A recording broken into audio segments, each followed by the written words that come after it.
গেছে, আমার ছেলে শহীদ হয়েছে, অথচ এখনো খুনিরা দেশের বিভিন্ন প্রান্তে ঘুরে বেড়াচ্ছে। আমার ছেলের কম্পিউটার পড়ে আছে, রুম পড়ে আছে, আমার ছেলে নাই। আমরা কিভাবে বাসায় থাকি এটা একমাত্র আমরাই বুঝতে পারি। যে পিতা মাতা সন্তান হারাইছে উনি একমাত্র বুঝতে পারবে।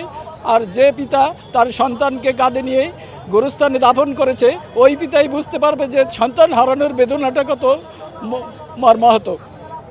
তা আমার ছেলের নাম, আমি মোহাম্মদ আবুল হাসান, আমার ছেলের নাম হচ্ছে শাহরিয়া হাসান আলভি। ও মিরপুর 12 নম্বর দেশ পলিটেকনিক ইনস্টিটিউটে নবম শ্রেণীতে পড়তো। আমার ছেলের বয়স 15 বছর।